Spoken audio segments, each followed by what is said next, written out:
What's going on, YouTube? Welcome to iStuff Gaming, and today I'm going to be bringing you a tips and tricks guide to Cupid. Now, before I get into the video, don't forget to like, comment, and subscribe if you'd like to keep up with any future content. I'll be leaving the link to my new Discord and to my Twitch channel in the description below.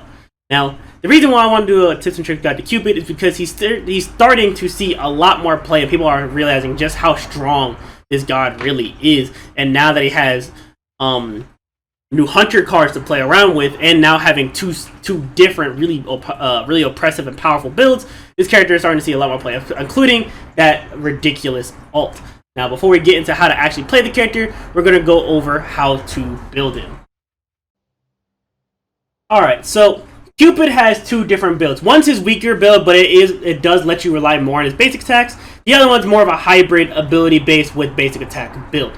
Now, we're going to be going over the latter first, going over his ability and his basic attack build first. So, what you want to start on this character is Transcendence.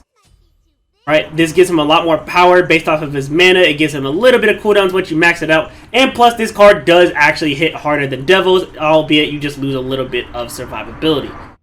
Up next, what you're going to want to get Atlantis Bow at some point in your build. If you don't know, Atlantis Bow is probably the most meta item right now for AA-based gods, hunters namely. What it does is that upon a kill or an assist, you gain agility, which increases your attack speed by 20% and decreases the movement penalty for attacking, backpedaling, and strafing, basically making it harder for them to hit you while you're basic attacking, and gives you a little bit more movement speed. On top of that, it also gives you 20% physical penetration and 25% attack speed with 25 power. This is a very, very strong card. So, also on Cupid, I personally like putting on a Heartseeker. I know a lot of people don't like putting Heartseeker on this character, simply because he really only has two damaging abilities, his ultimate and his first ability. However, his first ability and his ultimate hit so hard that Heartseeker does benefit him a lot, including an item like the Crusher. So now, another card you want to get that is completely meta for hunters right now is to get a Quinn Size.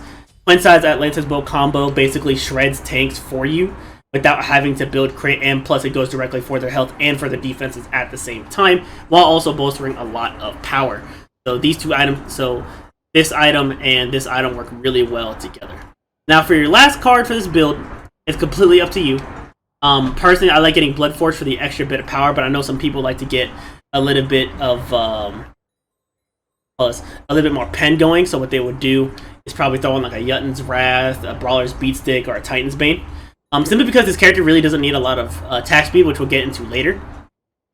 So personally, I like getting the Blood Force just for the little bit for the extra chunk of power, on top of the fact that you'll get a health shield whenever you get a kill. So the next build we're going to be talking about is his auto attack build. This build is universal. It works on every single god who has some kind of ability or passive that increases their attack speed. So what the build looks like is that you're going to be going from Devos, you're going to be getting an Atlantis Bow, and you'll be getting a Silver Branch Bow. Now, the reason why you want Silver Branch Bow is because for every bit of attack speed that you go over the cap, you gain extra power. And since Cupid does have a passive here that increases attack speed by 20%, he can get to that passive really, really easy. Albeit he's not the strongest one with it, but it still does work on him to an extent. So another thing you're going to be wanting to be building, you're going to be wanting to get Ichival, and you're going to be wanting a Quinn Size. This should put you at about cap, as you can see. And then you're going to want to get a Berserker Shield. Now, Berserker Shield is really strong on hunters because not only does it make it a lot easier for you to fight the other hunter, but if you don't know what the passive does, whenever you drop below 40% HP, you gain an extra 20 physical power and an extra 20% attack speed, going straight towards your Ichival procs, as well as making you a little bit tankier against a physical person, while also giving you 10% attack speed and, or not 10%, sorry, 20% attack speed and 10% physical penetration. So if you stack that on with Atlantis Bow, you get 30% physical penetration, and then on top of that, you're hitting directly for their health with Quinn Size. And then Silver Branch Bow gives you a little bit of the extra bit of power whenever you go cap. So as you can see to the left, I'm getting an extra 10 power. If I was to drop below 40, then I would get even more power based off of the extra attack speed I get off of. This build does synergize really well. and this is more of an auto attack build. So I'm going to be going over why this build kind of does work for him. It's mostly because of his passive, his 2 passives and the ultimate, and how his abilities work with his passive. There's 2 main reasons why this build kind of synergizes with Cupid. One, obviously, because he has the increased attack speed passive with an extra 20% attack speed, so he automatically gets that 10 power towards his, or automatically gets all that extra attack speed towards the Silver Branch passive. However, it also has to do with his actual passive. After 8 basic attacks, as you can see, that will fill up, and depending on whether or not that's filled, your first ability and your ultimate get different effects. So his first ability will actually stun in the AoE caused by the bomb, and then the ultimate. How the ultimate works is if you have all 8 stacks, the mez that happens during his ultimate will be doubled. So instead of 1.5 seconds, they'll be mez for 3 seconds. This is a really good engagement ult or something to break the tension. However, you do lose your stun, but that's still a lot of power since this does slow and cripple. So you can honestly get rid of having the stun on his. Up next, we're going to be talking about Cupid's game plan. Now, all hunters generally have the same game plan. What you're going to be doing, you're either going to be engaging with your ult and then hitting the closest target or the squishiest target with your first ability, and then just holding R2 for victory. That's basically it, and then running away when you get the chance. Now, the biggest thing with this character is knowing when to use your heart bombs or when to place it. So obviously, you don't want to place your heart bomb somewhere this close to an enemy. This is suicide. Never do this, right? But knowing where to place these, knowing when to use your runaway move as an engagement or as a runaway move is extremely paramount to how this character works. But at the same time, he is a hunter. He's a pretty basic hunter, so there's really not a lot that you need to know about his game plan. All you really need to know is hit your 1, hit your 0. So up next, we're going to be talking about Cupid's leveling path. Now, obviously, at level 1, you're going to get your first ability. This is your only damaging move, and it's your only clear move. So you have to get this ability first. It's not that bad, however, because this ability does do quite a bit of damage to enemy gods and to minions. As you can see, minions will take an extra 50% increased damage from heart bomb, so it's actually really strong.